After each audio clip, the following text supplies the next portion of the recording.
안녕하세요. 이암허브 구교용입니다. 스마트팜이란 무엇일까요? 일반인들에게 물어보면 대부분 환경에 구애받지 않고 농산물을 생산해 수익을 증대시키는 농장, 자동으로 농산물을 생산하는 농장이라고 대답합니다. 하지만 일부는 맞고 일부는 틀립니다.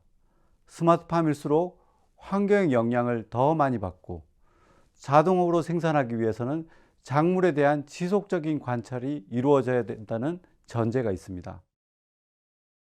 스마트팜에 대해 농림축산식품부에서는 비닐하우스, 유리온실, 축사 등에 대해서 ICT를 접목하여 원격 자동으로 작물과 가축의 생육 환경을 적정하게 유지 관리하는 농장이라고 정의하고 있습니다. 즉 현재 우리나라에서는 스마트팜의 정의를 ICT 접목을 통한 자동화, 생육을 위한 적정 관리에 초점을 두고 있습니다. 그런데 해외에서는 어떨까요? ISFE에서는 스마트팜을 빛, 온도, 습도, 영양 등의 재배 환경을 인공적으로 통제하여 연중 고품질 생산을 하게 하는 기술이라고 정의하고 있습니다. SCI 폴스 역시 비슷합니다. 스마트팜에 대해서 사물인터넷, 로봇공학, 드론, 인공지능 등의 기술로 농장을 관리해 생산에 필요한 인력을 최적화하고 제품의 양과 질을 높이는 새로운 개념으로 정의하고 있죠. 이렇듯 주요 선진국에서는 스마트팜에 대한 초점을 자동화와 생육을 넘어 생산에 필요한 인력의 최적화와 농산물의 양과 질의 지속 가능성에 대해 초점을 두고 있습니다. 그리고 이를 통해 알 수 있는 것은 스마트팜이 기존의 농업에서 항상 문제되었던 생산량과 품질, 가격에 대해서 안정적으로 관리하면서도 물적, 인적 투입을 최소화하여 경영 최적화를 이루는 솔루션이라는 것입니다. 그렇다면 왜 지금 우리나라가 스마트팜을 도입해야 할까요? 첫 번째, 농촌 노동력의 절벽 현상입니다. 우리나라 농촌의 인구 감소와 고령화 문제는 갈수록 심화되고 있습니다. 지난해 농촌의 65세 이상 고령 인구의 비율은 역대 가장 높은 46.8%를 기록했는데, 여기에 통계청이 발표한 2021년 농림어업 조사 결과에 따르면 지난해 12월 1일 기준 전국의 농가는 103만 1천 가구, 농가 인구는 221만 5천 명으로 이것은 전년 대비 농가 4천 가구, 농가 인구 9만 9천 명이 줄어드는 수치입니다. 두 번째는 최근 들어 여름철 극한 더위와 가뭄, 풍수해 등의 이상 기온이 너무나 커졌다는 것입니다. 세 번째는 새로운 농업 성장 동력의 발굴이 필요할 때입니다. 1990년대까지는 우리나라 농업은 노동, 토지 집약적인 산업으로 발전했습니다. 하지만 한국은 좁은 토지에 농업 인당 부가가치가 전 세계 43위로 현재로서는 더 이상 농업 성장 동력을 찾을 수 없으며 기존의 농업을 보다 가치지향적으로 체계하고 작물별로 최적의 환경을 조성하고 생육 시기별로 정보를 통해 농업 생산, 유통, 품질 관리, 최적화가 필요한 때입니다.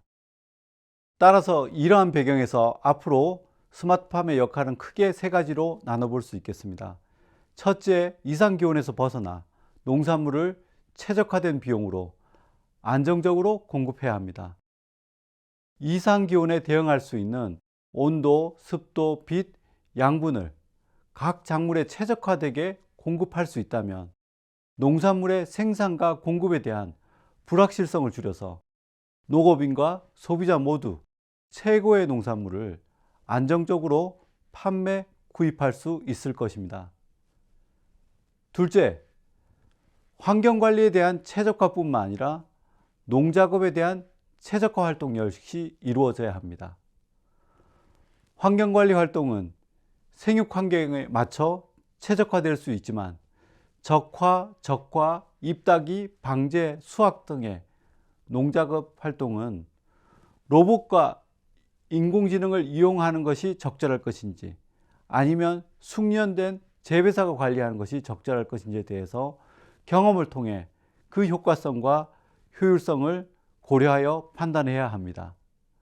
이에 있어 적절한 작물의 생리와 자연환경을 이용하여 농작업에 소비되는 힘과 시간을 줄일 수 있는 부분을 끊임없이 연구함으로써 환경관리와 농작업 활동 간의 대차대조표가 균형 있게 이루어지게 해야 할 것입니다. 셋째, 효율적인 스마트팜 경영 모델을 지속적으로 연구해야 합니다. 스마트팜 경영은 투입과 산출에 대해 체계적인 관리가 들어가야 한다는 것인데, 기존의 스마트팜 경영 연구에 따르면 주요한 투입비인 종자 종묘비, 비료비, 기타 재료비, 고용노동비가 그 순서대로 비용이 듭니다. 즉, 이 비용을 어떻게 하면 줄일 수 있을까 지속적으로 고민해야 합니다. 그렇다면 현재 스마트팜은 어디까지 왔을까요? 현재 대부분의 농가에서 스마트팜에 대한 이해 부족, 고령화, 작은 토지의 분합, 곤란 등의 이유로 규모화와 표준화가 잘 이루어지지 않고 있습니다. 이마저도 자발적인 도입보다는 지자체 공무원이나 주변 농가의 추천으로 정부 지원 사업으로 스마트팜을 인지하고 도입하는 경우가 많기 때문에 전략적인 계획하에 실행하기는 어려웠습니다. 스마트팜 시설과 솔루션을 제공하는 기업의 경우 농업인의 현장의 문제를 해결하기보다는 정부 정책적인 지원 사업을 사업기회로 발굴하려다 보니 기초가 축적된 기업체가 거의 존재하지 않고 기술 성능과 호환성 부분의 치명적인 문제와 함께 사후 관리가 어려워진다는 측면 때문에 스마트팜에 대한 시설 솔루션 업체는 투자 및 성장의 애로점을 겪고 있습니다. 스마트팜 컨설턴트는 재배사육 기술 전문가와 ICT 전문가로 구분되어 있는데, 재배사육 기술 전문가는 스마트팜 데이터에 대한 이해, 시설 관리에 대한 이해가 부족한 상황입니다. 그러다 보니 기존 축적된 재배 기술을 스마트팜으로 전환하는 데 한계가 있고, 스마트팜 ICT 전문가들은 재배 사육에 대한 이해가 부족하기 때문에 생육 모델을 적용하기에 어렵습니다. 따라서 스마트팜 컨설턴트는 작물 재배에 대한 원리와 스마트팜의 환경 관리, 빅데이터에 대한 이해에 대한 역량이 필요한 상황입니다. 앞서 말씀드린 농업인, 시설 솔루션 기업, 컨설턴트의 핵심 역량이 집중되지 못하고 있습니다. 즉, 현재의 스마트팜 환경은 농업 생산과 관련된 인프라의 통합 관리, 개별 농가의 기술에 대한 관리가 제대로 이루어지지 않고 있는 실정입니다. 이를 해결하기 위해서는 농업인 현장의 재앙 요인 해결과 현장 대응력을 갖춘 기업 및 컨설턴트 육성이 가장 필요합니다. 먼저 농업인의 스마트 농업 재앙 요인 해결이 가장 중요합니다. 이는 OECD에서도 강조하고 있는 사항으로서 농업인의 인적 자본 수준이 스마트 농업 도입의 가장 중요한 요인이며, 지속적인 교육과 컨설팅, 현장 모니터링을 통해 지식 축적이 이루어져야 합니다. 다음은 기술력과 현장 대응력을 갖춘 기업 및 컨설턴트의 육성입니다. 기술력이 검증되지 않은 중소기업과 컨설턴트가 증가하고 있기 때문에 전문 기업의 성장을 지원하고 체계적인 컨설턴트 육성 관리가 필요한 상황입니다. 요약하자면 스마트팜은 홀로 존재하지 않습니다.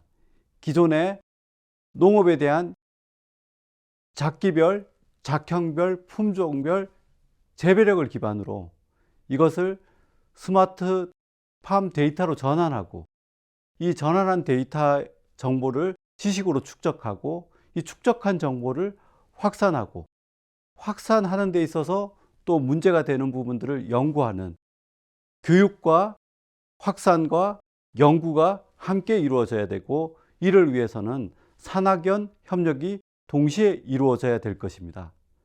감사합니다.